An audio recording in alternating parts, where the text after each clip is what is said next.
Come to order. Clerk call the roll. Mayor Manning. Present. Councilman Petroselli. Present. Councilman McGratty. Present. Clerk, please read the minutes from our last meeting. Mayor, I'll make a motion that we dispense with the minutes of the previous meeting. Second that. We're accepting them as written. Clerk call the roll. Councilman Petroselli. In favor. Councilman McGratty. In favor. Mayor Manning. In favor. Reports from officers and committees. Thank you, Mayor. Tonight I do not have the official report as we enter into our final departmental review of 2018 with David Wheatley, which he will cover during the public hearings in the old business section tonight. But I do have a few quick announcements. First, which by charter is the way that we do things whenever there's promotions or changes in positions. We do announce them at the council meetings. So first, it's my pleasure to announce the promotion of Sergeant Brian Strock in the police department to the rank of lieutenant. Lieutenant Strock will begin his new position starting Saturday with the active shooter training drill at the Watervliet High School. Also in the police department, officers Austin McGuire and Neil Danbury have been assigned as animal control officers as well. This takes care of a need that's been expressed not only at the council meetings but by the public to have those assigned as animal control officers to be able to help with dangerous dog situations and other dog-related situations. So they will take the lead on all dog-related matters while on shift and will respond in the ACO vehicle when they are not on shift. So those are two announcements in regards to staff. How many hours are you going to put in for, how's it going to work? So it'll be while they're on shift, while they already are in for their shift on hours, they'll respond to any dog-related incidents, and then they'll only be on like a per diem, per call basis that they would come in. So it would be overtime that they would be paid to come in, and that would be covered by the ACO budget line, which, based on the amount of calls that we get, should not really gobble up all of that. So opportunity there. So that was through the conversations that we had, trying to come with a solution. Chief Spain came up with the idea, and we worked together to put it in place. So thank you to Chief Spain for coming up with a solution to the problem that we have. Two other announcements. First, there will be a mandatory meeting on June 6th at 5 p.m. at the Watervliet Housing Authority Administrative Office for those interested in taking part of the Community Gardens project. Community Gardens has been brought up by the council and by the public at these meetings, and we have come up with a solution which is a start to adding community gardens. The garden will be housed in the area on the southwest corner of the parking lot at the Henrata Apartments. It'll be a joint venture between the City of Watervliet and the Watervliet Housing Authority. So anybody who is interested in participating in that, again, the meeting is June 6th at 5 p.m. at the Watervliet Housing Authority Administrative Offices. And then finally, I'd like to announce the lineup for the summer concerts in the park has been solidified and is on the city's website. The concerts will start on Tuesday, July 2nd. There'll be 9 concerts. They run each Tuesday through July and August from 6 p.m. to 8 p.m. at Hudson Shores Park. And if there is inclement weather, we'll decide by noon on that Tuesday, and the concerts will be moved to the Dome. So we'll have 9 concerts this year, 9 different bands, 9 different sets of talent, 2 hours each with a break in the middle. So we hope to see you all there. Some different types of genres of music to listen to and enjoy, especially down at beautiful Hudson Shores Park. And that is all that I have for reports of officers and committees tonight. Okay. Old business.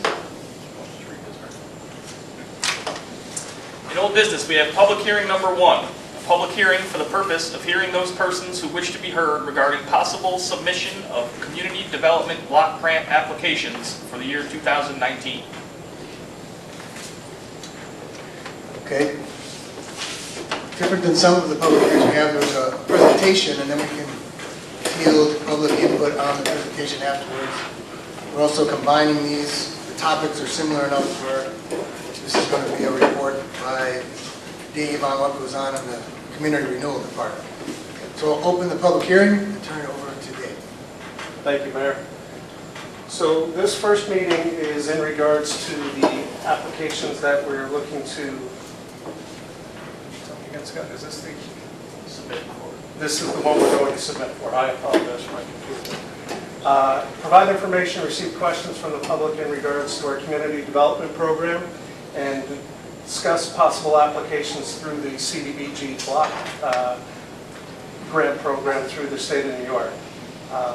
There will also be another public hearing on June 20th to receive comments based on the information that is discussed this evening. And that second public hearing is something that is mandated by the state of New York.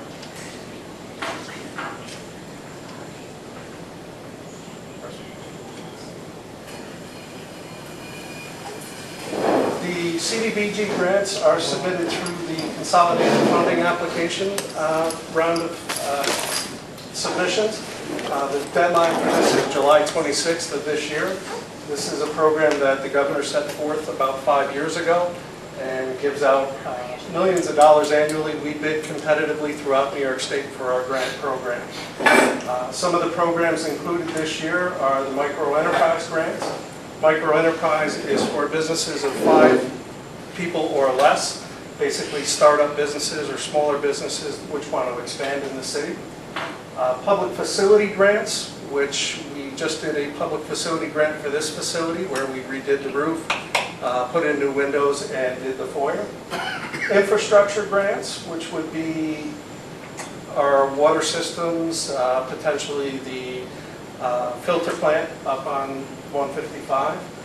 Planning grants, which a lot of the grant programs that we have now, they require planning grants for our comprehensive plan. We did a housing needs study grant earlier this year.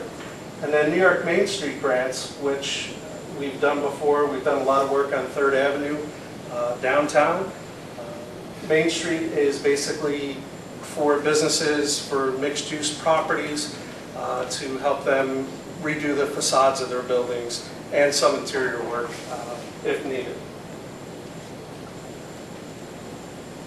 The program, the CFA program is available once a year. It's very competitive, as I mentioned. It's basically bid throughout New York State by all communities. It's $750 million of state resources, and it focuses on the following priorities. It's to develop projects that address regional economic growth and implement strategies from the Red C Strategic Plan. And the Red C is basically an acronym for the Regional Economic Development Councils. And there's councils throughout New York State, Western New York, Northern New York. We're in the Capital District, or Capital Region. There's downstate, there's the southern tier. So again, we're bidding throughout New York State when we put in applications. July 29th is the application date, and then the awards are announced in December of this year. And then the money would be available beginning in 2020. Previous grants from 2016 up until now, there's still some of these grants that are active. I won't go through each and every one of them, but you can see that we do have a few that are there, some that we've completed. And there's a couple that are pending. Through 2016, of January of 2016 to May of 2019, we received $5,719,584 in grant funding. We've completed. We have $4.7 million in active grants. We've got $150,000 in pending grants, and $780,000 have been completed.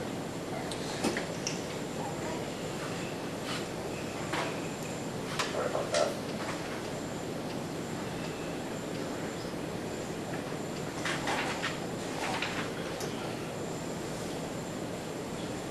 So some of the areas that we can submit for are the public facility grants. These are again up to $300,000. And these are facilities for special needs populations, seniors, etc. This was this building here. We're doing the community center across the street as well. The infrastructure grants, the maximum amount of grant award you can receive is $750,000, and that's for drinking water, clean water, and public works projects. And that must benefit low and moderate income population. The CDBG planning grants, which is a max grant of $50,000, and it must be a community needs assessment grant, an engineering study, a housing study grant, and that also must benefit low and moderate income population. The micro enterprise grant, as I mentioned, is a maximum grant of $200,000. It's a grant max of $35,000 per each grant. 50% of the money that we receive would have to go to businesses that are starting up within the city. And for each grant that they receive, they have to create one full-time job or 2 part-time equivalent jobs. And it's for businesses with 5 or fewer employees. And any new employees that they create a job for, they have to be low to moderate income employees. There's also the economic development grants. The minimum grant for economic development is $100,000. The maximum is $750,000. For this grant process, for every $15,000 worth of grant money that you do receive, you have to create 1 full-time job or 2 part-times. This benefits businesses and manufacturing expansion for those businesses. It must result in the hiring of low-income persons. And this grant is a 50% loan and 50% grant. So if they receive $100,000, 50% of that, $50,000 would be grant, and then $50,000 would be loan paid back. There's also the small business grant assistant grants. That's from $25,000 to $100,000. That benefits business expansion. It may result in the hiring of low-income persons as well. For every $25,000, you have to have 1 full-time job created. This is 100% grant, and this small business assistance is something that can be requested any time of the year. The Main Street grant, as I had mentioned, is between $50,000 and $500,000. This provides matching funds for building renovations for mixed-use buildings only. The grant match per building is not to exceed 75% of the total project, and it's $25,000 for rehab of residential units if there is one available and needs to be rehabbed. Main Street can also fund downtown anchor projects, which are shovel-ready single-site projects. Previously, when we did a Main Street grant, we did the park next to the Arsenal City Tavern, where we exposed the Erie Canal walkway there. That was part of the anchor program.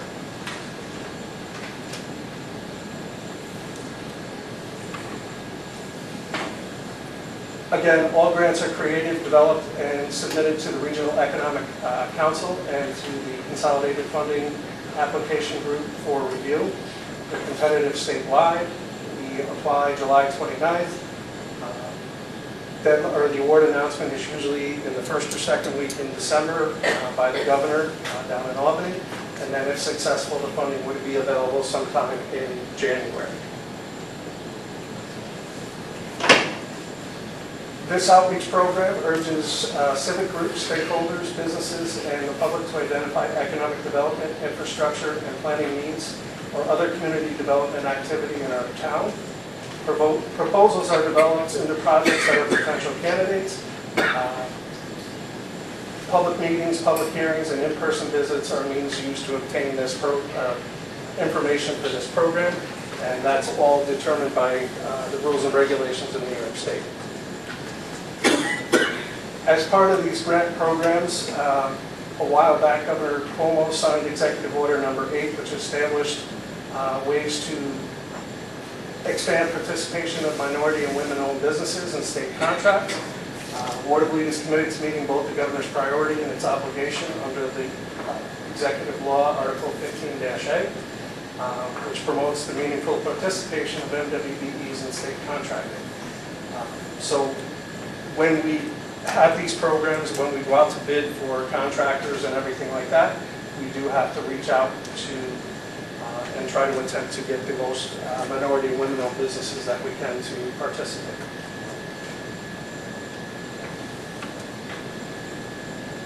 For CDBG, the eligible grant ideas that are possible for this cycle this year are water infrastructure projects, park rehabilitation grants, Main Street programs and the Micro Enterprise program. Discussions about possible CFA eligible grant projects that are not part of CDBG include a park planning grant, a WQIP grant for CSO separation of sanitary and storm sewers, the LWRP, which is local water fund, update and grants, the New York State NCON for watershed management at Reservoir, and environmental protection grants, and potentially grants for dog parks. Projects that are already planned and shovel-ready are scored highest during the application and review process, and projects that were not identified in a feasibility study or not part of a study are generally not funded. And again, this study would be the planning grants that I previously discussed. And at this time, we can open it up to any questions.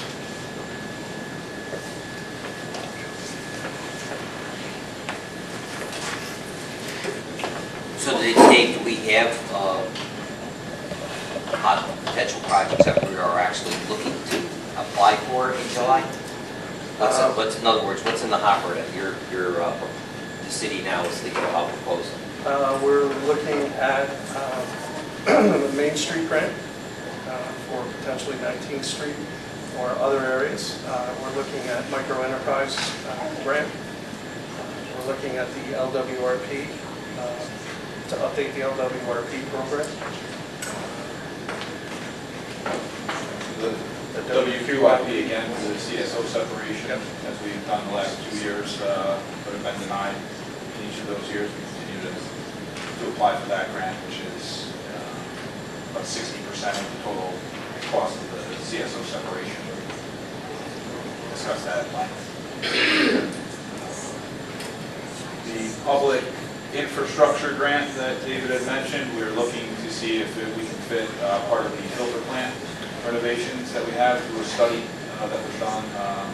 One of the studies that was completed through the CDBG was a water system study. We like to call it raindrop to tap study that studied the entire water system, and the majority of that was focused on the filter plant.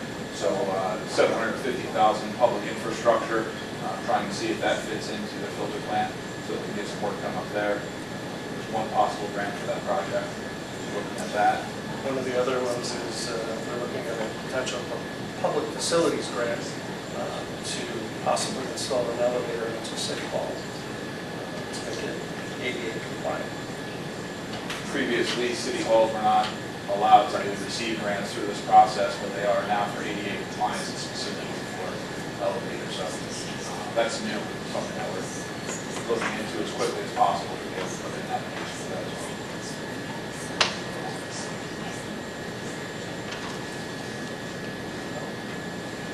Is there any money still left for small business this year? Small business is on an as-needed basis, so yes. If it is something that you're interested in, give me a call. We can definitely discuss it. That's a separate application above and beyond the CFA process. This is a public hearing, so you have to give your name and address. Come on.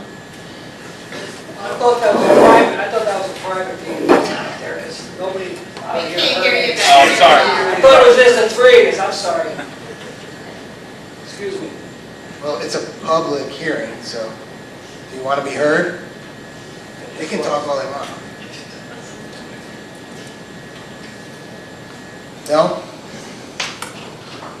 Again, mostly what we were discussing up here is what David has on the list up there for potential grants that we're already looking at to be able to apply through the CFA application. All right, we'll close the public hearing and go to the next one, Scott.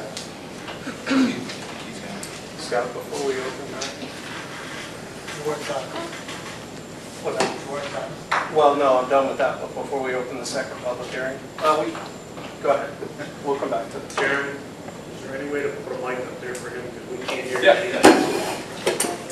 Yep, and we have public hearing number 2. A public hearing for the purpose of hearing those persons who wish to be heard regarding the activities and effectiveness of active community development block grant programs.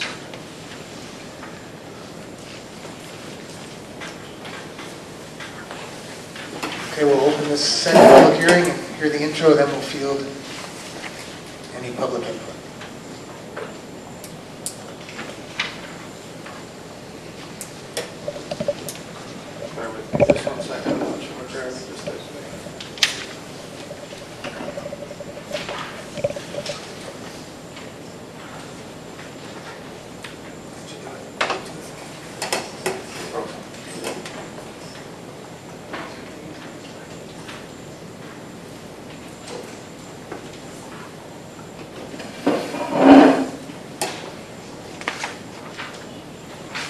Still can't hear you.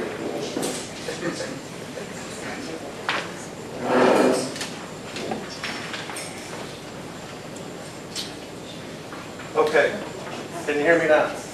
No. Now? Nope. Check them all. Check them all. They work.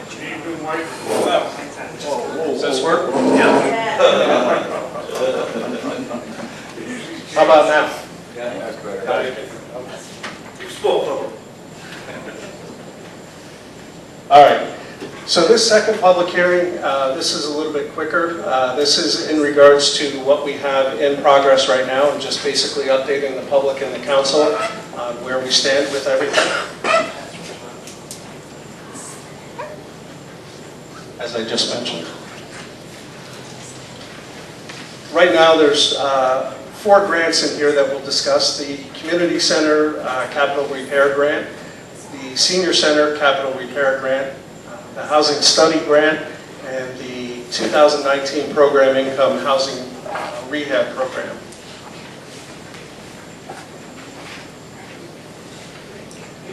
So the public facility community grant for the community center, which is across the street from here, it's the repair of the vacant property at 1501 First Avenue. Includes building rehabilitation, building code repairs, making the building ADA compliant, and adding new bathrooms. The timetable for this grant was January of 2018 through February of 2020. Currently, there's site or work being done on site. The city crew is working on it as part of the in-kind services. The final scope of work and the engineering process is ongoing right now. We should have that out to bid probably within the next month or so.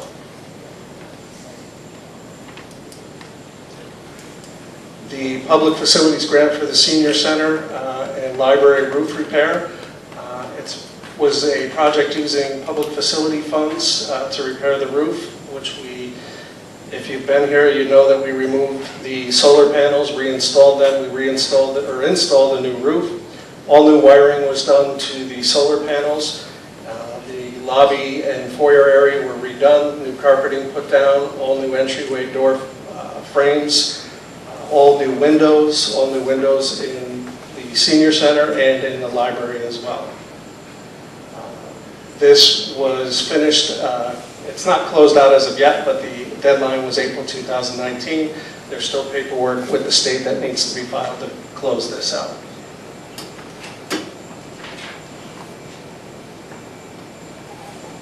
The housing rehab, the public program income housing rehabilitation program, this project began in January of this year. There was a directive from New York State Office of Community Renewal that any of the program income that was received through previous grants and through previous loans that were received by the LDC, that money needed to be used and re-put into the city through CDBG programs. We took $240,000 of that money and we dedicated it for housing rehabilitation to repair low to moderate income owner-occupied homes in the city. We have 197, which is going to be going towards housing rehab. That's going to rehab 10 homes. And then 43,000 of that will be admin and delivery, which will be paid back to the city for the time that's put in by the staff. This project, again, there's 10 homes in this project that started in January, and we anticipate this being completed in October of this year. We also did a housing needs study, which we did with the Chazen Group. This was an assessment plan that was done to provide housing inventory and conditions assessment with focus on vacant, blighted, and zombie property issues. We reviewed home ownership opportunities, housing stock and conditions, and we reviewed elderly and veteran home ownership. This project has been completed and delivered. It was done by the Chazen Company, and this was something that was necessary to be done in accordance with state rules so we can apply for further funding for our housing rehab programs.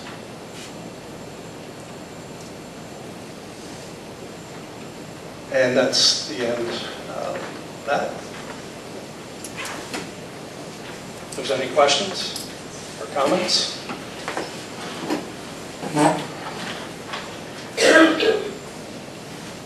If there is, you have to come up and state your name for the record. Any questions? Both of these talks tonight are also requirements of the state to be compliant with the grant programs. Good. I'm good with the public hearings. We have one more, couple of slides. Do you want to talk? about the department. I just have a question. Is there any way that we can get a copy of what he had? It looks like he's done a hell of a lot of work to do it, but we can't see any of it. You know what I mean? Yeah, so David has copies that he's made of this, and we can provide them to you. If you want to stop in the clerk's office tomorrow, we can have it in the clerk's office. It just seems like he's done an awful lot of work to it, but we, couldn't see it. Yes, we do have copies available. Thank you. Okay, we'll close the public hearing then. So next, David has his presentation on the operations of the department, of the Planning and Community Revitalization Department, and what was accomplished in 2018. So what we accomplished in 2018, we kind of just went over in the public hearing, in the public hearing. In the department is myself as the director, and then also our grant coordinator is Leslie Foster.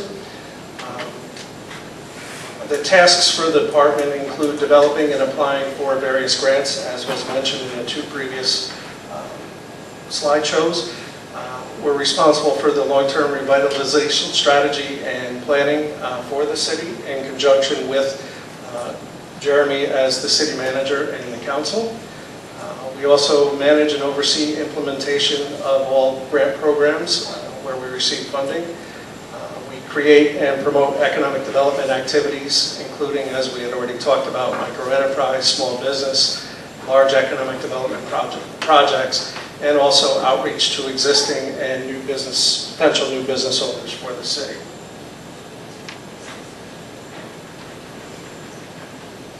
The department also has oversight and is working on currently the Waterloo Complete Streets program, the city's Americans with Disability Act transition plan. We also liaison with the Capital District Regional Planning Commission. Myself, I am the board member designee for the Capital District Transportation Committee, and we work closely in regards to our housing rehabilitation projects and some of our homeowner programs. We work with the Albany County Rural Housing Alliance. We have a very good working relationship with them as well. We're responsible for the policy maintenance and development of our fair housing policy, our MWB policy updates, and our Section 3 and environmental justice policies for the city.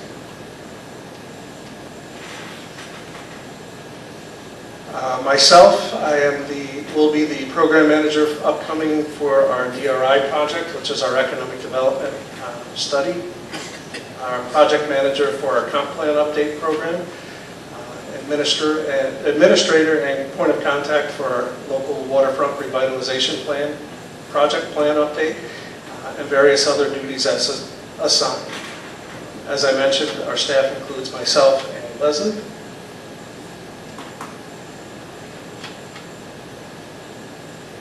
There was one other slide there.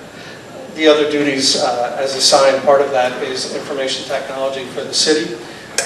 So all of our informational technology needs will go through myself and then run through Jeremy.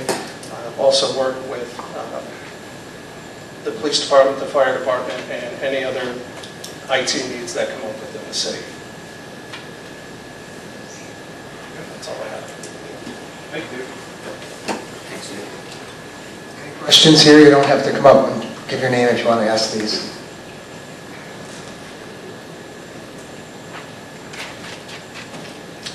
Okay. Thank you.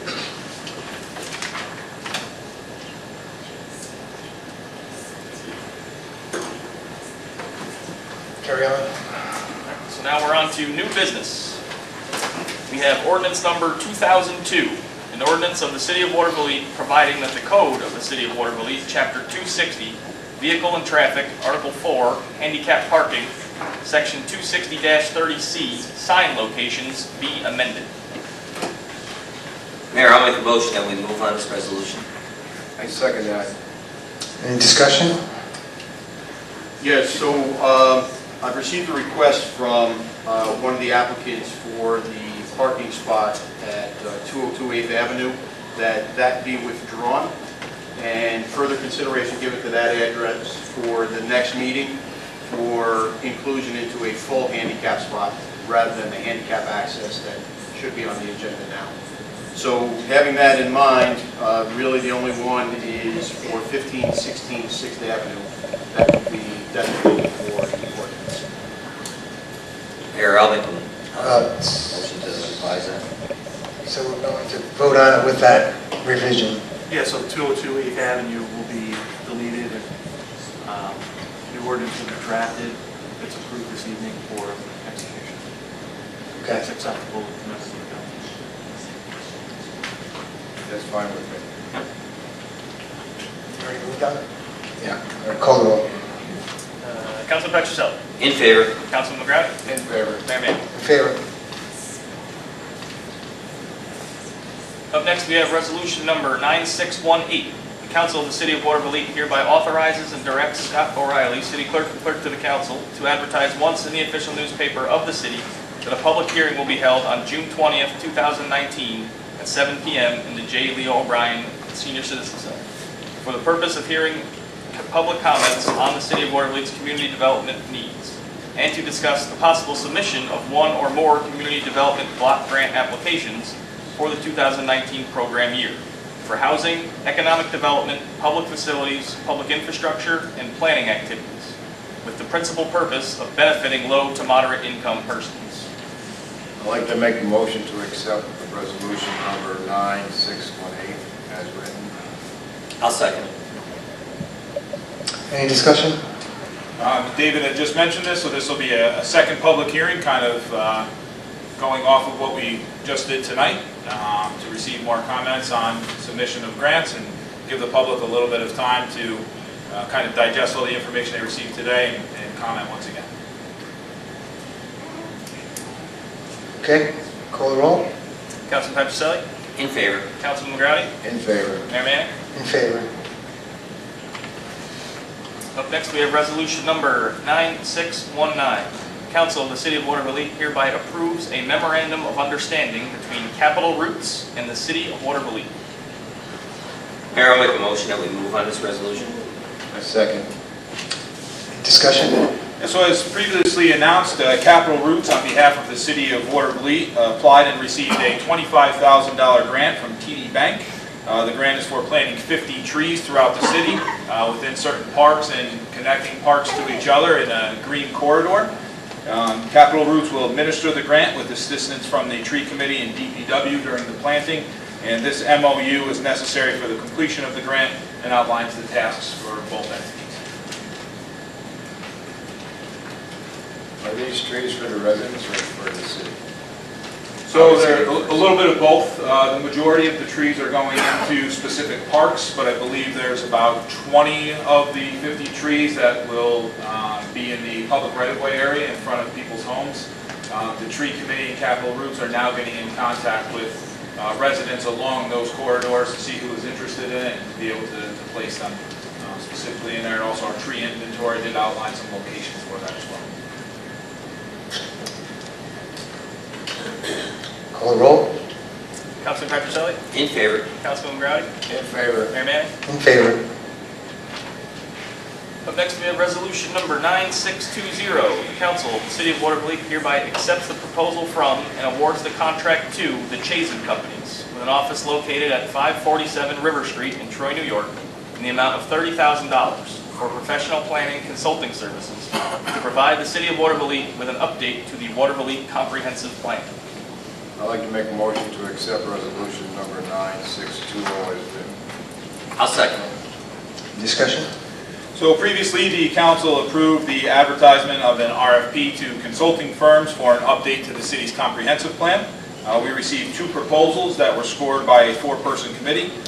Based on those results, which have been provided to the council, I recommend the proposal from the Chase and Companies to be the consulting firm to see through this Waterville comprehensive plan.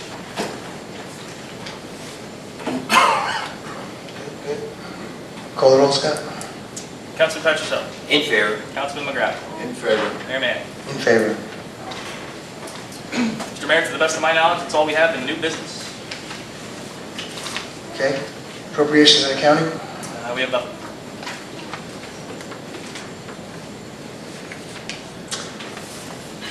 I'd like to make a proposal from the floor, a resolution to allocate $5,000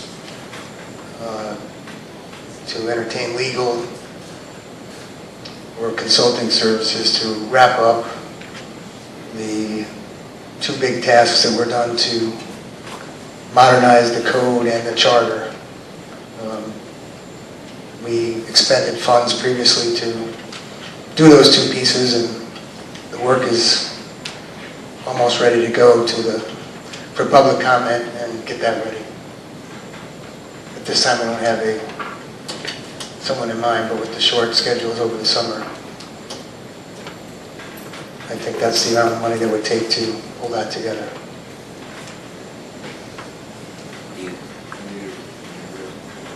I'd like to make a motion to accept resolution number This would be 9621. 21 as written.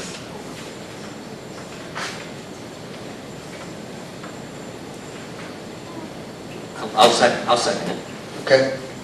Again, this is just to allocate the money. The scope and everything hasn't been defined, but we have 2 big chunks of work that were done by 2 different legal sources that's sitting there waiting to be wrapped up. Can you be a little more specific? What are we asking for? The amount of $5,000 to shop for consulting services to wrap all that up. Do whatever's necessary to present it. Would it be wiser to maybe possibly go out with an RFP for it and then maybe discuss then what the prices would be and the scope of work of what we're looking for? Because I'm pretty much in the dark here on the whole idea of it. Yeah, well, I think we discussed this previously, that a body of work was done. I don't know if it's been circulated recently, or have we circulated it? Well, the charter has been circulated, I don't want to use the word a bunch of times, but it's been circulated previously. Okay. Have we ever had like a sit-down discussion on it? Because in 3 years, I know we've talked about charter revisions and charter discussion, but we've never really had a sit-down that I know, that go over the changes and discussion on it. Yeah, that's correct. There's never been a sit-down to discuss the document that has been previously circulated with respect to the charter change. Right. That's correct. So with the money that we're expending, is it to wrap it up for maybe, approval? So we don't know what we're approving yet and what the discussions were? It's to wrap it up and present it for approval, yeah. Guidance, consulting guidance. Well, we have that now, right? We have basically what was discussed, right? Or what's being proposed? Yeah, so there is a document that's out there that's a draft charter that makes significant changes to our existing charter. That's correct. I'd like to see a kind of like a workshop done on it so they can actually get a breakdown of all the changes that we're looking at, proposing, and discussion on it, so that we can actually have some more input on it. This has got to be, how many years old is this? So it's at least a few years. Is there a time restraint on this? No, Just sooner or better, or? Well, to answer your question, It's been 4 years. you have to specifically ask what you're looking to accomplish. Right now, Right. to answer the question, there's a draft charter. I don't want to be redundant, but there's a draft charter out there. And that makes significant changes to the existing charter that's currently in effect right now. And there's a draft change of the code. There, I believe that there is, but that's,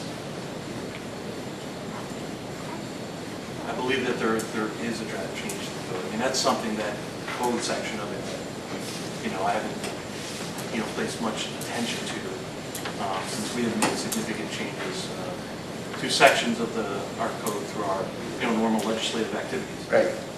But the charter is what's out there that there's been no action on that in a number of years. Yeah, I'm just looking to see that at least the public and myself be informed of what it is and maybe educated on it, informed about it, and actually have some input into it before we actually, we go forward with it. So, I mean, I'd like to see that done. Can we take this to executive session? No, yes? And discuss? Well, this is just to put some, it wasn't budgeted, this is just to take some money out of contingency. What actually happens will morph over the next couple of months. Jordan, does the final document, or whatever it is, before changes are made, does it have to have a public hearing on it? Yeah, certainly it would be in the form of a local law, and there would need to be a public hearing, and it would need to be voted on. If there's any other requested changes, that's what needs to be specifically looked at again. If the form of passage needs to be a different method, for example, if a mandatory referendum is required, then that's a different method to get to the point of adoption, because that would require, the affirmative vote majority of the electors at an election. But it's all according to what you're changing. Just trying to get an understanding of what's being spoken about here. Is the idea to allocate funds to prepare the document for the public hearing, which would then get the public's input on it and determine whether or not it would be voted on as a local law? Yes, and the attorney who did most of the work has been non-responsive to do this task, otherwise we could just extend that. What's it in regard to? Is it military secret or damage deal or? No, there was numerous changes made. Most of them were made to just modernize it. It was written 100 years ago. Yeah. But it takes some guidance to wrap it up and present it. And then we can pick it apart? Sure. It still has to go to public comment. right? Yeah. Yeah. I keep hearing the statement, it's out there. Where is there? Where is this document? This document is on my hard drive that was emailed to members of the council Is it a private server? It's out here. on It's not out there. more than one occasion. But there, having read the charter, there are a lot of things on there that doesn't exist in the city anymore. Correct. Okay. And that was one of the reasons why we took that task, because there was a lot of obsolete provisions in the charter that just needed to be deleted and also were covered by New York State law. So there's certainly a working document out there.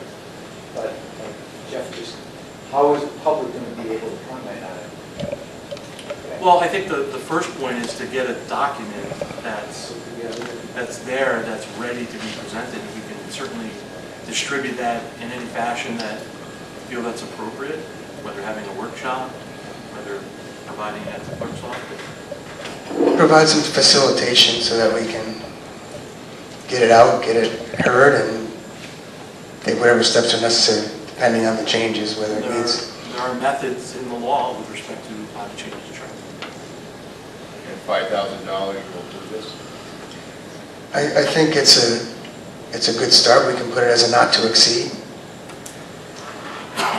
But this will allow us over the next couple of weeks to shop for someone to do it. As I said earlier, the gentleman who did pretty much all the changes in conjunction with Jordan agreed to come back and redo it, but then we've lost contact with him, so. We need someone else to facilitate. I'd still like to see us have at least a beginning workshop to be able to discuss the extent of it all before allocating any money. And then possibly go ahead with your proposal and then pursue it. So I would propose that we actually have a workshop with this. And then have Jordan go over the document with us and review it, naturally with the public input on it, or at least be able to hear it, what's being proposed. It's one thing to be able to say you've got a document out there and it's all out there, but it certainly isn't something that's user-friendly. Yeah. Yeah, there's also a, for lack of a better way to explain it, a table of contents to show that separate document, what was the existing provision, what was deleted, and I believe comments on why it was. I think still we need someone who's perhaps done it before and knows all the rules to guide it. So this is to look for someone to do the guidance part. I'm not saying Jordan can't do it, but I can't do this. I'm not saying he can't do it. If you can do it, then let's do it. Do you want to? I mean, if it's a document that we have and you can do it, and we can then proceed with review it, then what do we need anybody else for? We've had other people write it, so I was just following the same thing.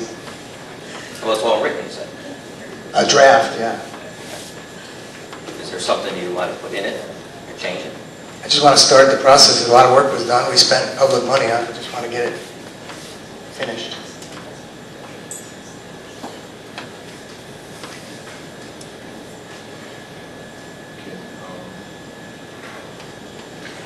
Can Charles and I have input in this? Why is doing this? Yeah, this is only to set some money aside so we can hire someone to help. This has nothing to do with the content. Content all has to get voted on if you change the charter. So it wouldn't matter what you did. A public hearing and public comment. Well, a lot of times, granted, public hearings are very valuable and they're required and all like that, but a lot of times you don't get that kind of input at a public hearing. And you don't get that kind of review. All of a sudden you get presented some things and you get looked at and it's like, oh, I didn't have time to really think about it or decide on it. And there's a lot of things to be thought of. I mean, workshops, I think, if we're going to do it, workshops were already done on this probably 4 or 5 years ago. No, there were no workshops. Well, then there should be. There should be some workshops, and then giving everybody the opportunity to kind of like listen in and offer some ideas. If we're going to present it, actually, if you're thinking about presenting something to the voters, and I think they should be able to Sure. get some informational workshops on it. And I can't see that as being a big issue. And I think if you're going to lead that up, then let's lead it. Yeah, he just needs to get it prepared, so the money is set aside for the preparedness, right? Well, it's already prepared, and Jordan can actually conduct some of the workshops with us. I don't know. And if it requires something a little bit more extensively out of your league, then that's fine. We look for somebody. Or expertise, I should say. Okay. You have something? I'm just confused. I'm sorry.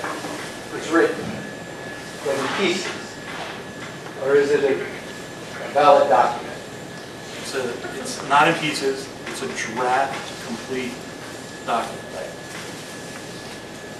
Why do you need $5,000?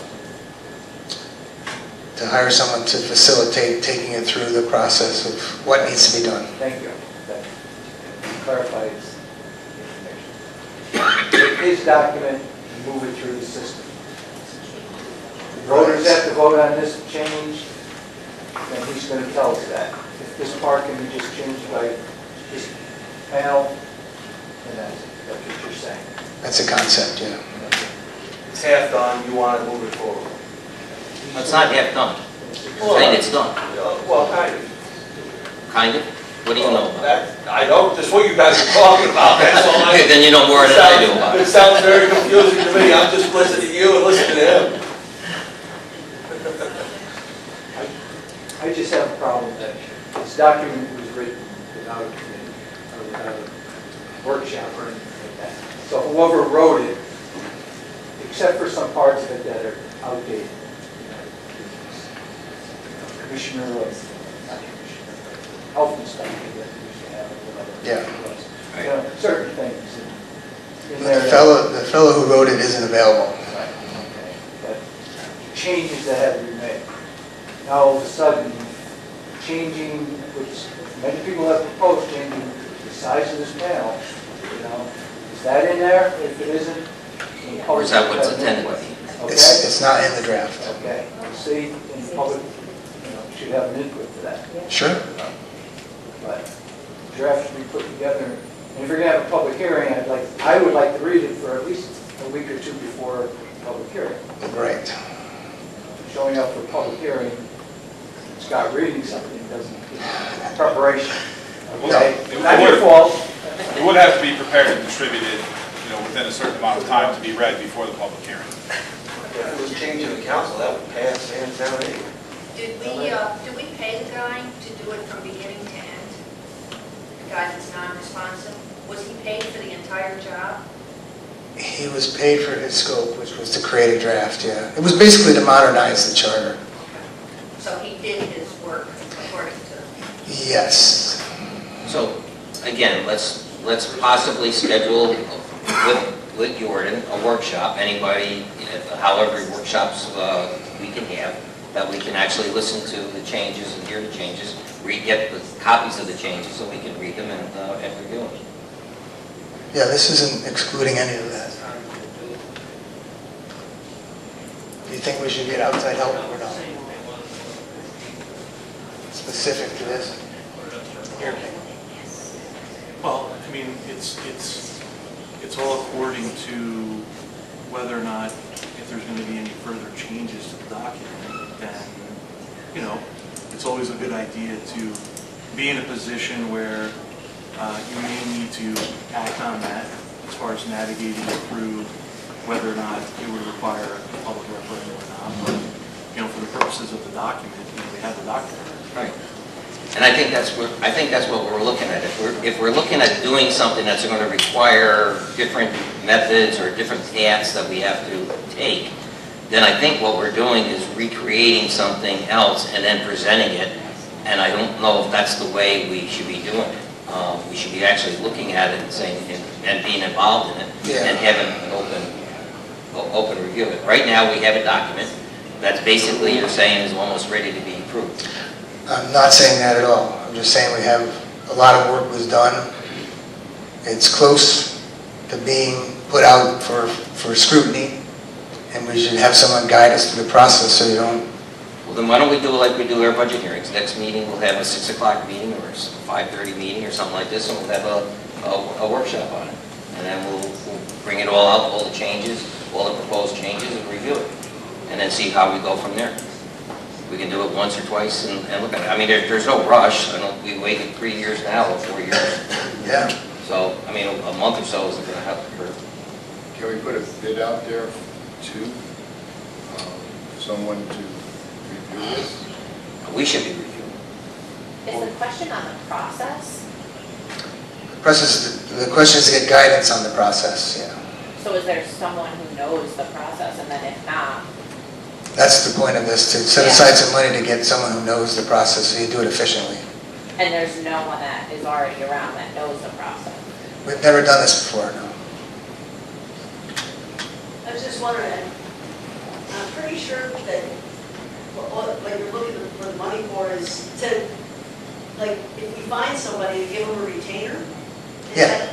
Yeah, I mean, I understand that because nobody's going to take the job unless we offer them a retainer. Yeah, and if you want to go through if we're going to start the process, have some guidance on what the process is and do it efficiently. Yep. It eventually would turn into a retainer, yes. So, And they could lead the workshop at the next session. Oh, there you go. We'll combine all the ideas. Right now, it's not budgeted. This was to take some money from contingency for someone to do this. And maybe we find out we don't need it, but I still don't think we need to go that route. I think we need a workshop, and then we should pursue that after the workshop and review it. Why not put out just an RFP and see what it might cost you? instead of, We could do that too. But this arms us to go out for an RFP with some actual money.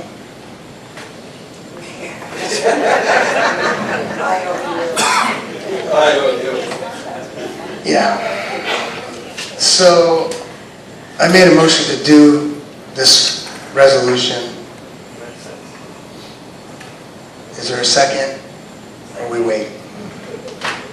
That was a lot of time. The resolution is to set aside $5,000 in contingency. Period.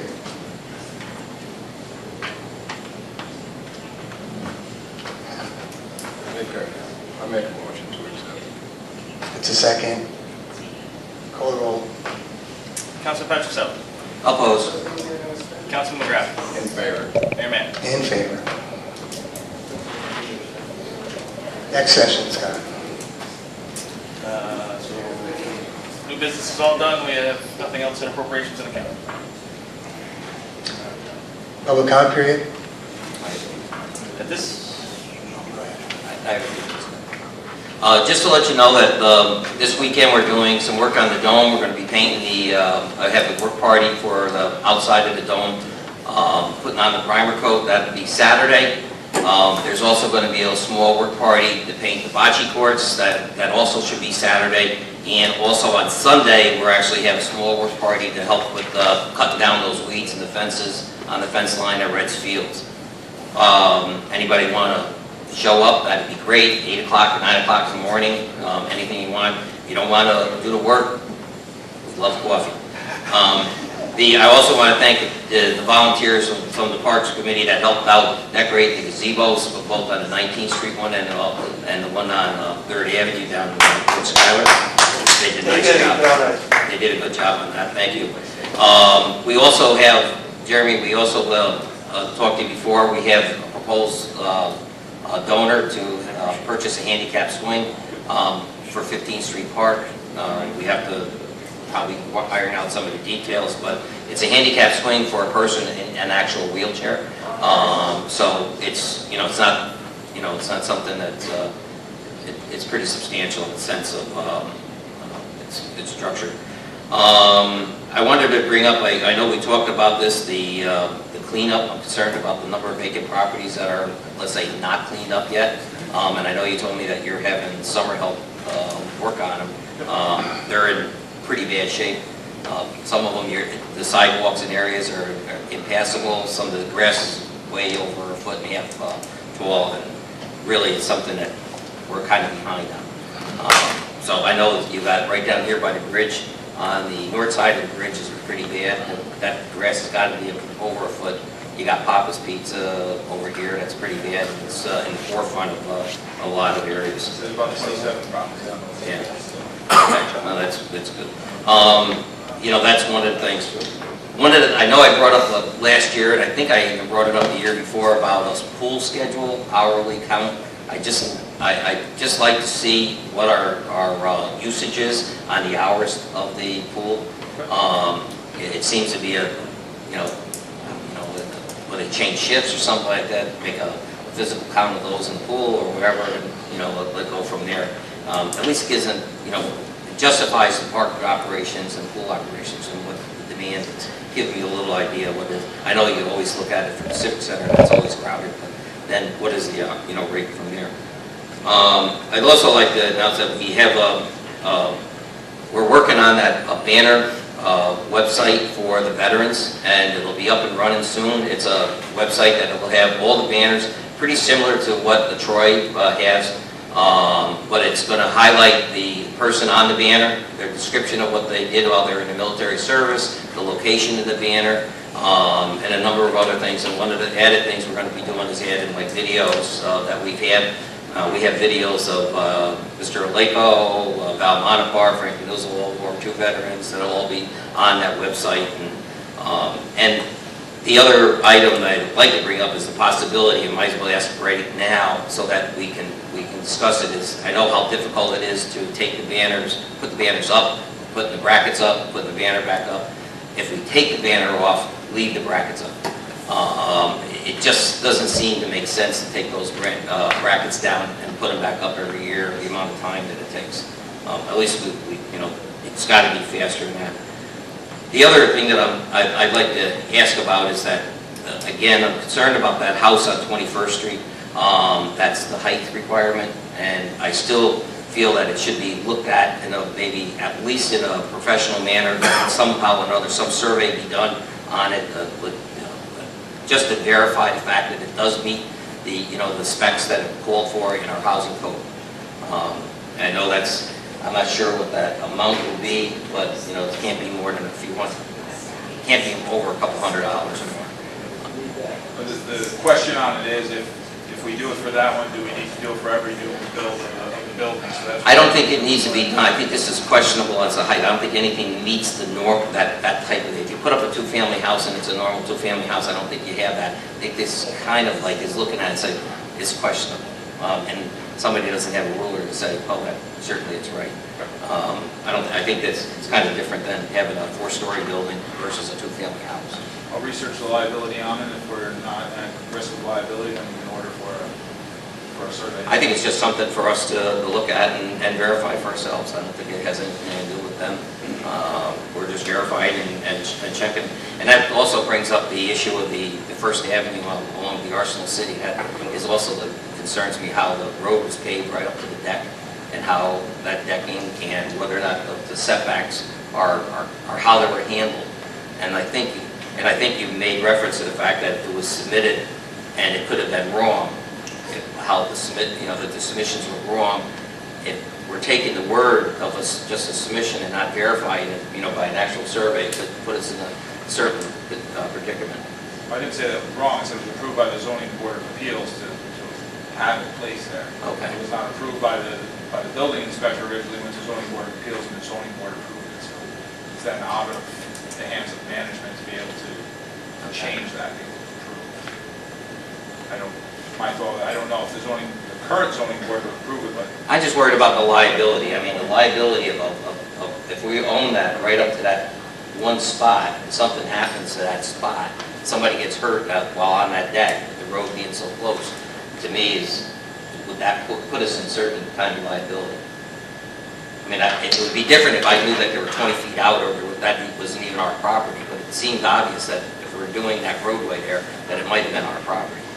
Yeah, so the property adjacent to that deck is considered parklands. It's part of that 7th Street Park that's right there, so. It's not part of a road? No, it's a park. That's a park. That's a park, correct.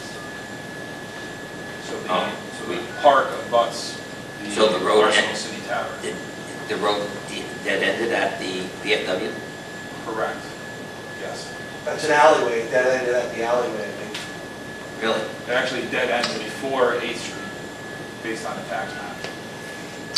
So we paid that? Correct. Yeah, there's a basketball court too. What's that?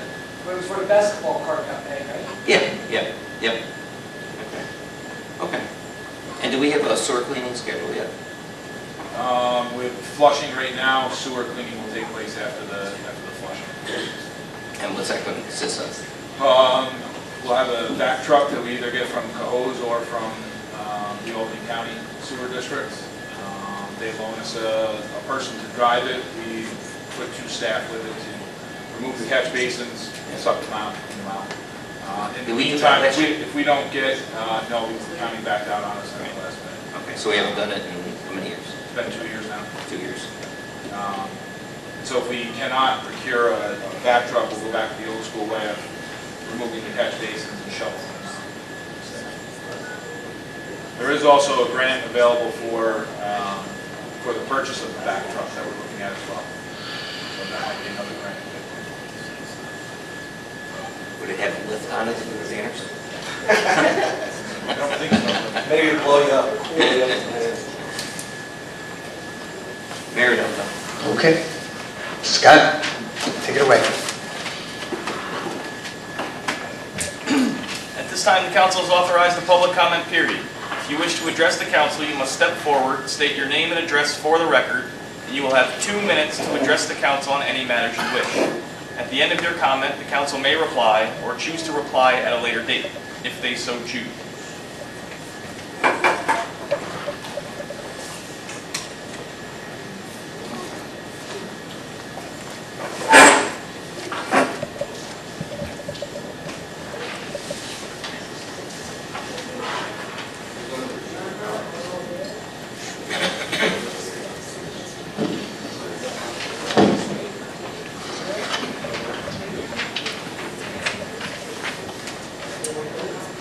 I'm Carla Carastone. I live over on 9th Ave. Before I begin, I'd like to say that this is a controversial proposal, and I would like to respectfully ask that everyone here please refrain from comments and questions until I've finished. Under the advisement of Councilman Patricelli, recently the Dog Park Committee has had a meeting. It's a subcommittee of the Parks Committee, and we've agreed on the following proposal. We proposed that the site for the north or south end of Clinton Park, we've explored other options and feel that this would be the best option. It's a fairly small space, but yet big enough to still have a dog park. Utilizing this space, it may also deter the destruction of the playground equipment.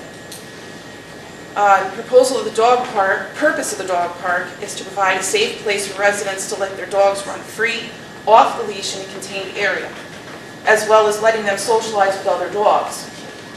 Another benefit of this would be for residents to come and socialize as well and get to know each other better and bring back possibly a sense of community back to the city. There would be 2 sections to the park, one for big dogs, one for small dogs, and the only access to the park for the dogs would be from the outside. No inside entrance. The cost of the park, we can apply for grants to cover most, if not all, of the fencing. We also may be able to get the fencing donated. We can require a permit with a small fee, and the fee can be determined at a later date. And the fee for the dog park usage could also be used for the upkeep of the park. The rules, the most important being that every dog owner clean up after their dog. And we can also take a look at other dog parks' rules, and we can from there we can make up our own set of rules based off of theirs. If the city council has another location in mind, we'd certainly be open to that. Due to the time-sensitive nature to the grants, the dog park committee would appreciate a timely decision on the dog park, and on behalf of the dog park committee, we would like to thank you for your time and consideration. Sure. So you say you have grants? There are grants that are available, yes. Totaling how much? On some of them, one of them I do know is about $5,000. Another one is, I believe, $25,000 that we can apply for. And what other parks have you looked into? We've looked into Pershing Green. We've looked into... Why did you turn that down? I'm sorry? Why did you refuse or go to Clinton Park instead of Clinton? Because it's a fairly small space, so if it didn't work out, obviously it wouldn't be any detrimental cost to any of the parks. And the other parks? I'm sorry? The other parks in the city? What other ones did we explore? In Redfield. Redfield, Pershing Green, Civic Center. and the Civic Center, yes. So I have a question. Hi. We've never met. I'm good. How are you? So I've spoken to Councilman Patricelli about this. Okay. He had brought this up as far as, how do we move this forward? And I'm certainly, happy to assist in doing this, and certainly I can jump on, starting a draft legislation to get this moving. And I have it pretty much a draft that I think that I can start working on. That would be great. But when you say, I just want to just make sure everybody understands. When we say dog committee, when we put together legislation for it, I'll most likely put in there the establishment of the committee. So just wanted to be sure that I think you understand that your committee at this point in time is volunteer Absolutely. committee and hasn't been authorized Absolutely. by the city. But certainly your actions today are very, very helpful in understanding, what citizens would want to do, and any suggestion would be helpful and appropriate. But as soon as I get the okay, be happy to get moving on it, because I'm sure it's something that the citizen probably would want, and certainly Absolutely. the council Would also require a change in the code. Yeah, so the legislation would be a change in the section of the code, which would most likely be in addition to our parks and recreations, wherever, I guess I would think would be recommended and based on the approval of the council. Okay, sounds good. Thank you. Thank you.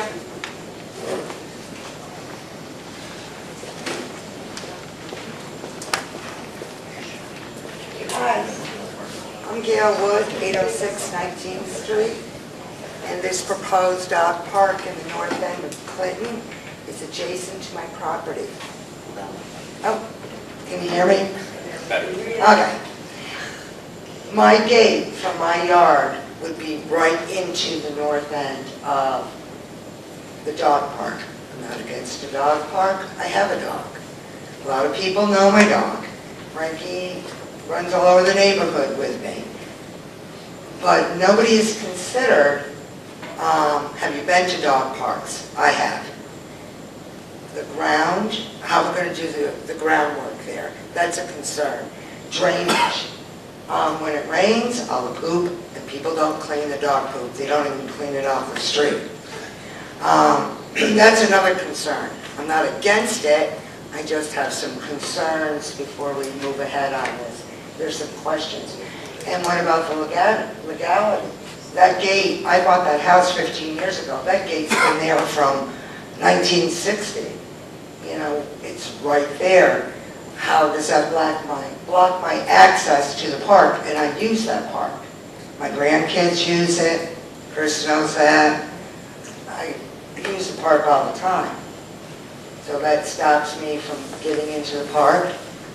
So I don't know where the property, I don't know all the logistics of where you want to place the fencing. And I guess I just have some questions. So, you know, how big is it going to be? The 7,000 square feet would be the proposed site if we were to get it approved for the north end. Okay. And that's why we proposed both ends, so that there's an option there. And as far as drainage, I think that if you're looking at that, and if that obviously would be a concern, then the south end would be a better option, because if... It's already there. Right. I got a question for you. I haven't seen any dog parks with a drainage. I'm talking about when... Okay, hold on a second, hold on. This idea just got proposed, there's no sense having this. Right, so don't be attacking. If something happens, everyone will get a shot. So, Thank you. is that what you're That's using pretty your comment much, for? yeah. And I Okay. have one more question, if I could. We have a new sign up in the park. It says it closes at 9:30, and the other side says 10 o'clock. I don't know what time. Time's up. Thank you. Gail, didn't the other sign say dusk or something, or? I don't know. Originally it said dusk, and it's been there since I lived there. One side says, I got a picture of it. I believe it. Go ahead. Paul Hughes, 108 15th Street. Back to what Charlie was asking about with the properties and the grass growing up. Do we ever charge these people that own these properties? Do we get back? Then if we're charging them anyway, is there a way that we can just retain a contracted company so that our guys can do what our guys have to do, and this other company can just go around and wipe out the grass and charge them? So we've done both before. We've done it ourselves and procured a company, and it worked out much better when we did it ourselves, so we're looking to go back to doing it ourselves again rather than the company. But isn't that taking them away from doing the local jobs that they have to do? It wouldn't be the staff that's doing the other jobs, it would be hiring staff to do it. So it would be at a much lower rate than hiring out a company. Okay. And then the other thing I wanted to talk to you about was down where you were talking about by the 7th Street Park. I was down there the other day. I went to go to the tavern, and I almost got smoked. That road that comes off from 32 or whatever it is, going onto the alley, the east alley, they come off of there like 50 miles an hour. If you're saying that that's an alley that stops at the tavern and turns down the street down behind the print shop, then can we put up pylons or something so people can park up to it? but not go through there at 40 miles an hour. There's kids that go through that park all the time riding bikes. I mean, I sat there on the balcony and I watched probably 15 kids playing. So, I mean, I'd like to see if we can close it off. Thank you. So now that it's been paved, we're looking at two different options in that area. One is to barricade the area off that is actually parkland so that cars cannot pass through. And the second is to put speed bumps in the area. They would be removable speed bumps, so they can be removed in the winter to allow for plowing, and to be able to get through there. So those are two options that we're looking at right now to be able to combat what you're talking about. Thank you. And I'm sorry, one more thing is, how do we notify the city of sewers that are clogged? There's one right here by the church, and there's one that was right there by Papa's the other day. It was probably 1.5 foot deep. The whole intersection was flooded. At the catch basin? Yep. They just contact my office, we'll put in a work order and get the sewer plugged out there. All right.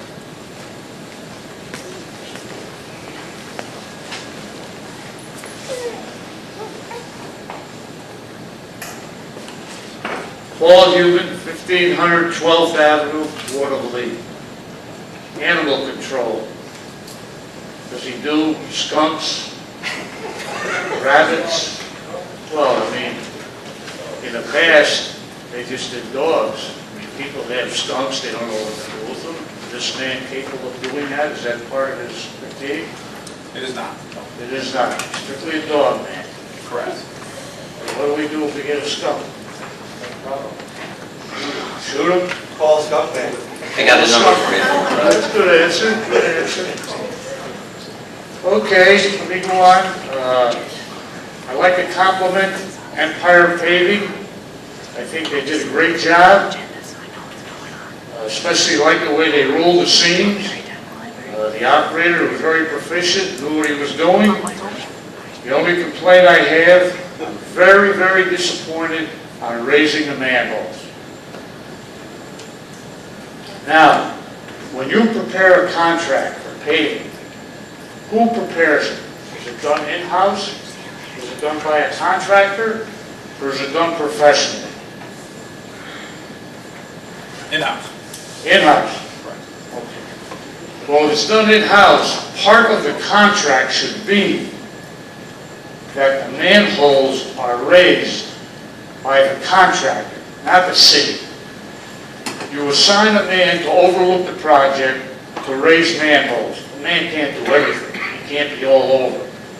Wouldn't it be more prudent to make the raising of the manholes part of the contract, and the contractor should raise them? Don't we learn by our mistakes? We already went through this. It's in the bid and is part of the contract for the contractor to raise the manholes. And the supervisor that is on site is to demand that of the contractor to raise it. Well, wait just a minute then. If that's the case, somebody dropped the ball. From right over here on 16th Street. Terrible, terrible. You don't have to be a genius to see it. Go over on 18th Street. I don't know. You know, you come here and you mention things or whatnot, it's like talking to the ceiling. You know, what's the sense? It's your 2 minutes, Mr. Eva. Pardon me? It's your 2 minutes. You sure? Well, I'd just like to mention 16th Street, the boulevards. There's nothing been done with seating and whatnot. And one more thing, if I could, 12th Avenue and Hillside Drive, there's an excavation been done there. It's been sitting there, nothing's been done, stones all over the place and whatnot. Can someone follow through and get the thing paved? Thank you.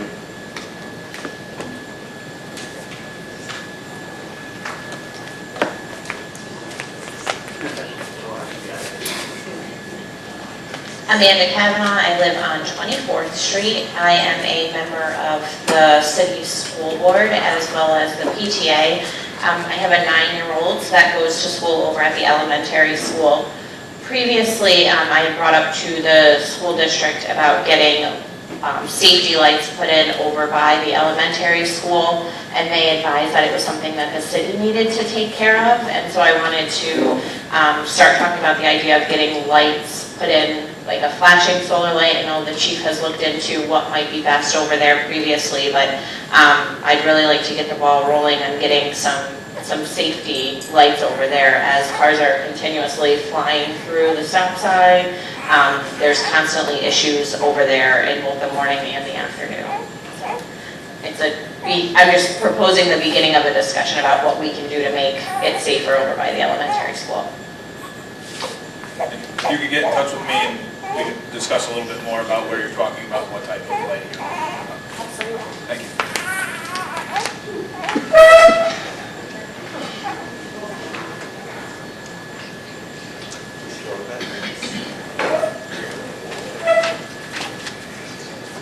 Good evening, Walter Klickner, 1800 9th Avenue, Waterloo. Can we get an update on the bike path Yes, so construction? is that the only comment that you have? Because I know in talking with Mr. Ubon, I kind of lost his time because I was going back and forth. So I don't want to do that to everybody. So the bike path right now is going through its final design phase. There was some comments from DOT based on our preliminary design. So some changes have been made. They affect some of the businesses along there, so I'm getting in contact with those businesses to go over the final design plans and discuss it with those businesses. Once that's complete, we did just turn in the information to DOT for final review. Once they approve it, then we can submit it as final design. So it's still on track to go out to bid at the same time, which is the end of the summer, and then for the construction to take place in the fall.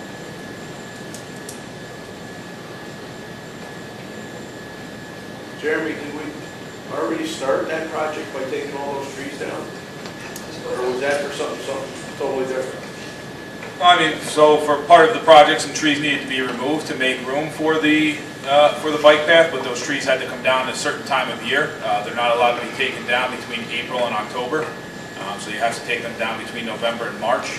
So to be able to complete the project on time, we needed to take those trees down before April 1st. So that's why they were taken down. Stumps will be removed when the path is put in, and then new trees will be planted in place of the trees that were taken down. We just thought that when we had that meeting here and the state came and put the big thing across the wall, that that's what they were doing. They had already checked with the state and already checked with the businesses and owners that it wasn't proposed, maybe we could do it like this. Now we're gonna change it and talk to other people and move it. It almost should go back out to the public to say, is this what we want? Because now it's a little different. So that was preliminary design, which is the process for it. So the preliminary design is presented and then moved to final design after comments from the regulatory agencies. So that's the process for having something like this done. Okay. We don't create the process, that's done by the state. Thank you. Jeff Webster, 1201 8th Avenue, Waterloo. I just want to say something about the dog park. I hated it when the Gallivan put that mulch plant near my house. It really bothered me. I bought my house, there was no mulch plant. If there was a mulch plant there, I wouldn't have bought the house. So, having said that, if you go forth with this dog park, I think you have to get all the neighbors that it backs their yard in play with it. If there's nobody that, one person that doesn't want it, I mean, they didn't buy a house next to a dog park. I have 3 dogs, so I'm in favor of the dog park, but if the people there don't want it. And where do you find out about these committees? Because I never even heard of a dog committee. Is it on the city website, the dog committee, tree committee, park committee?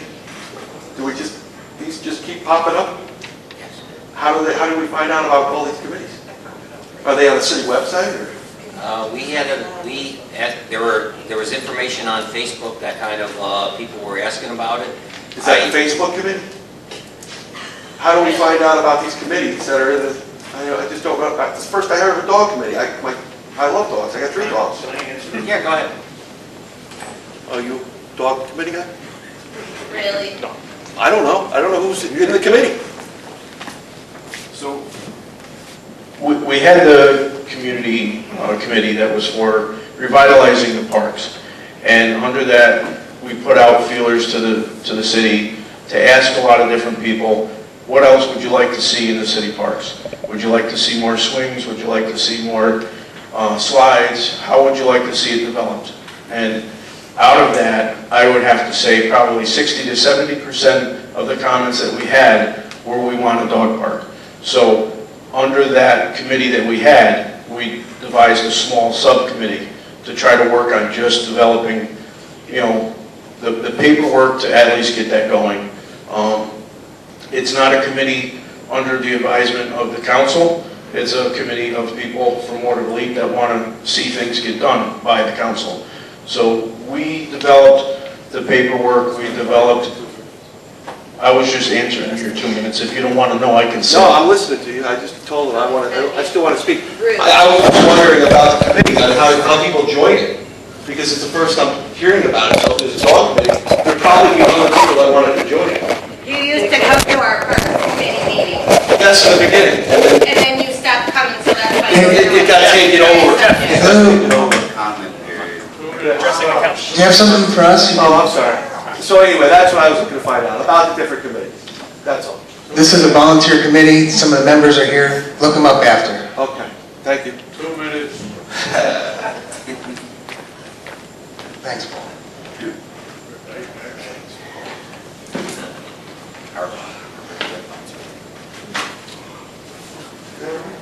Kathy Dean, 1868 9th Avenue. I'm actually here to ask your help. We have a serious problem in our parks. And the answers that we keep getting are there's nothing that they can do. We have kids that are probably 13 to 15 years old monopolizing equipment. And when they're asked to move so that smaller children can play, these kids say words that make me blush, and after 28 years in the Army, that's not easy, okay? And if I hear one more time that the police can't do anything about it, I even looked up menacing. Can't be charged if you're under 16. I think it's going to 17 now. Why the hell are we raising ages? We should be lowering ages to charge these kids. I mean, they have threatened adults. I mean, and adults that have gone over to them and asked them politely, would you mind giving up the equipment so that these kids can play? I find it hard to believe that nothing can be done. I grew up in this city. I grew up in the parks. I hung out in the parks as a teenager. We never blocked the equipment. We never broke bottles. We never left used condoms underneath the sliding board. It's not just Clinton Park that this is happening in. There have been various comments from people about Port Schuyler by Max. Kids monopolizing the equipment.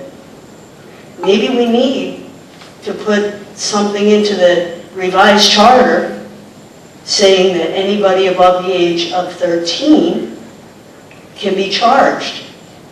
Because I've got the sign right here, and Holly, I lost it, but basically, the sign in Clinton Park says that you're prohibited under Waterville City codes from keeping people from using the equipment, enjoying the equipment.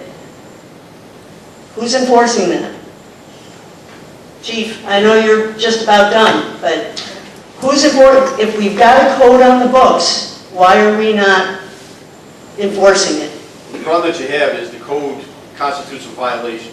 A juvenile under the age of 17 now cannot be charged with a violation. So there's not really a lot of recourse for us to use. Who they think is going to be doing the profanity in the park? They think it's going to be adults? I mean... I didn't write the... Oh, I know you didn't. I know you didn't. I don't mean to sound like that, but is there a way we can change that? Well, the first thing I'm going to tell you, and I've told you everybody this probably for the last 2 years, is you need to call the police. We've called them. Contacting, putting it on Facebook, going through other people to get it back to us is the only way that we're going to be able to get it while it's going on. I've called the police twice. My sister's called the police. Other neighbors have called the police. And every time they show up, what they say is, there's nothing we can do. We move the kids along. That's the my 2 minutes is up, but are we going to fix the cameras in the parks? Are we we gonna fix the cameras in the parks? Why do we have them if they're not working? The camera in that park has never worked, number one. Number two, the issue is that we can't get connectivity to where our antenna is on 16th Street. You need to have a line of sight. I can't shoot it through houses because it's illegal for us to do that. So I can't hit the cameras on 19th Street and have it bounce all the way down to 2nd Ave.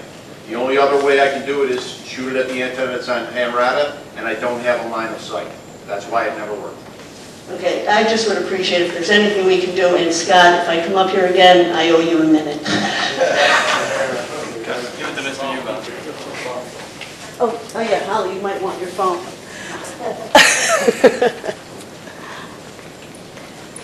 My name's Holly Collette, and I live at 1812 9th Avenue. I've actually lived on 9th Avenue for 54 years, and I can tell you with great certainty that the start of the park season this year has been the worst that it's ever been. And I don't understand why, and I saw a lot of stuff on Facebook, that you have a special needs swing, and why it is the focus of this group who chief appear every day promptly at 2:48, and they take over the park. And their main focus and their primary focus is to break that equipment. And I don't know why we can't do something about it. And it's not, your police have come up, we have talked to them. And the last time we were there, quite frankly, I came home and I said to my mother, I felt badly for the 2 officers because they must have felt like they were being pecked to death slowly by a pack of geese. Because the people that went over there were upset and alike, and the woman that was involved in the incident that actually had threatened 2 of the neighbors, her answer to it was she was going to F it up, take herself over to Brotherhood. So she was willing to pick up her bad attitude and move it over to Brotherhood, which has to be frustrating for your officers. But I think there's something that can and should be done, and if they continue to destroy the equipment, just don't replace it. Because we have to watch it. Every night we watch it. I applaud the effort of the committee for the dogs, and quite frankly, I support it. And I'm right in that neighborhood. And Jeff, I understand what you're saying, and I certainly understand Frankie's mom, what you're saying as well. I'm sure there's ways we can accommodate things for everyone. When we moved in there, the basketball court was located in the north section that they're talking about. We had an ice skating rink. I remember it, Mr. Mayor, I think you remember it as well. And there were other things in the park, and we've lost all that. And those are community things. I traveled to 2 other municipalities to run my dog. And I can tell you in each one I've been guest of residents. You have to show liability insurance for your dog. You have a key in most places to gain entry. You have to have a permit, and the permit is not cheap. And so I think that would eliminate some of the questions about cleanup and things like that, and they do a good job at self-policing it. So, you know, it's an exploratory stage, but I would welcome it because I've gotten to an age where I'm looking and I'm saying, I want something from the city. I want to be able to run my dog or have a place where I can walk. I want a sense of community or whatever, and we need to have more of that. And so, but, you know, I know your police do try, and their hands are tied, but there's things that I'm sure we can do to make it better. So, thank you.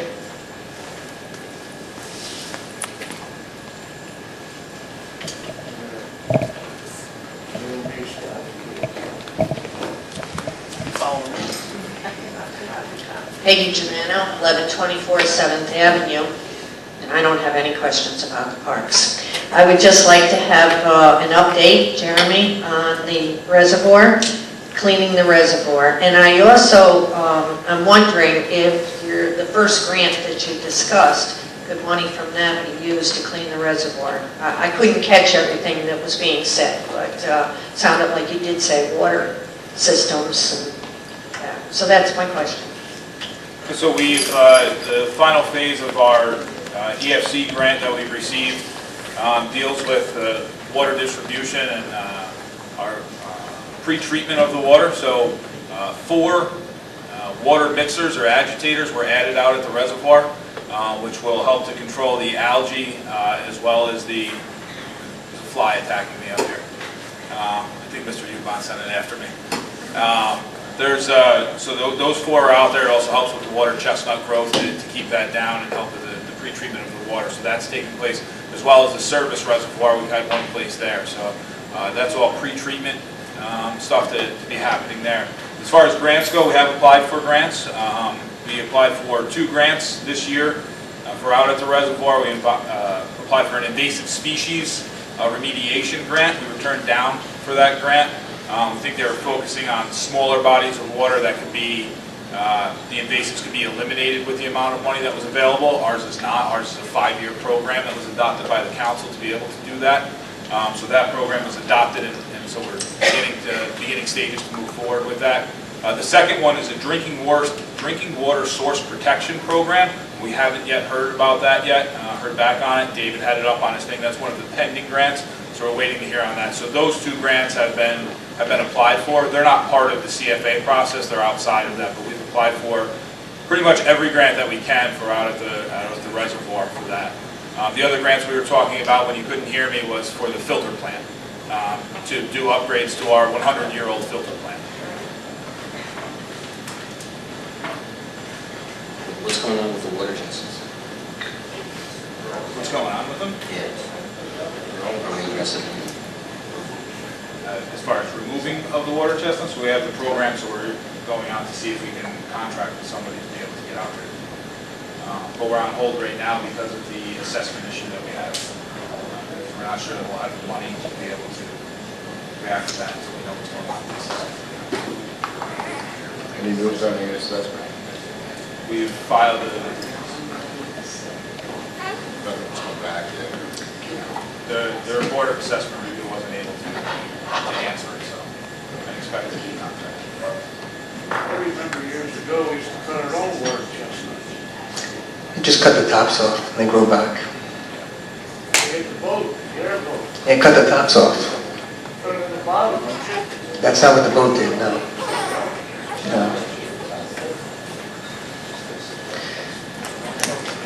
Does anyone else want to talk? Comment?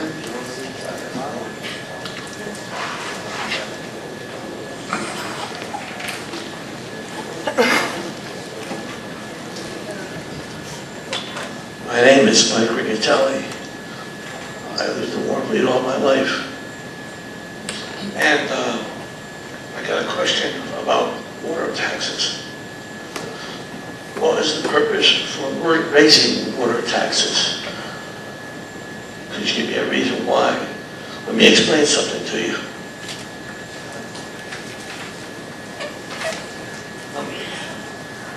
Numbers don't lie. This year. The low one. That's last year. This year. 6 months.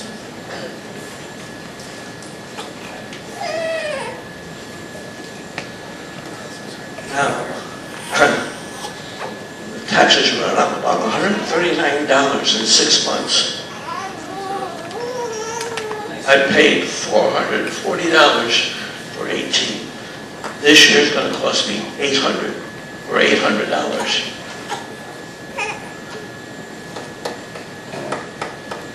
I assume it's a What's the two-family. reason Is why? it a two-family home, sir? The 2-family, I'm a landlord, I'm not an absentee landlord.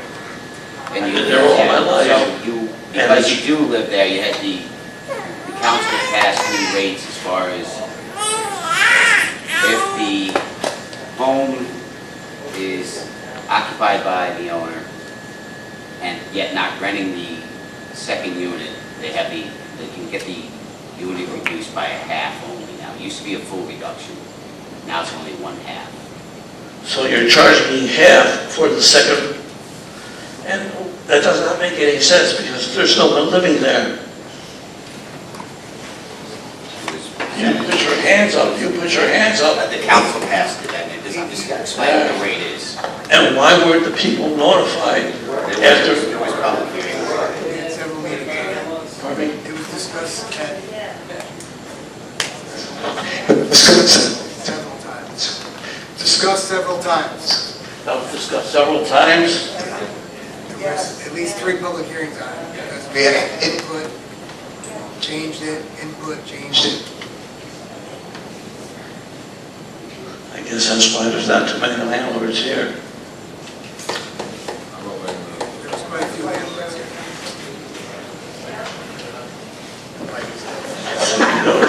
outside City Hall. Now, Mike, just to let you know, we have to go through this process again, when, October? Yep, September, October. So we'll be back at this process again, September, October, for other public hearings. Okay, for thank you next very year. much, John.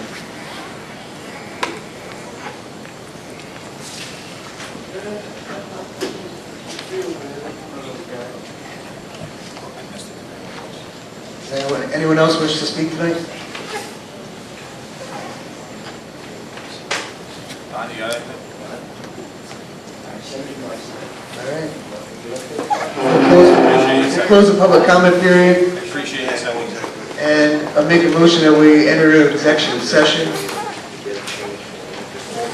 Who's going in? I'm sorry? What do you want to know, when the next meeting is? All right. Make a motion, go into executive session for personnel matters. We'll be doing that here in the room, so if you can clear out. I think, Mayor, before you go, would you like to recognize the chief on his service and his pending retirement? I, have to say, I appreciate everything the chief has done for me while serving on the council. He's been great, and I know I'm going to miss him.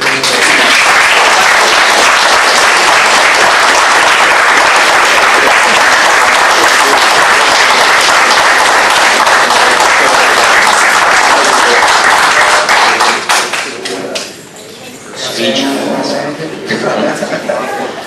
All right. He's very humble. Thank you very much, Chief, for your service. Good luck to you over at RPI. Folks, we're going to executive session.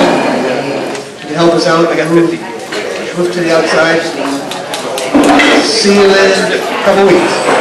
Call the roll. I'll make a motion.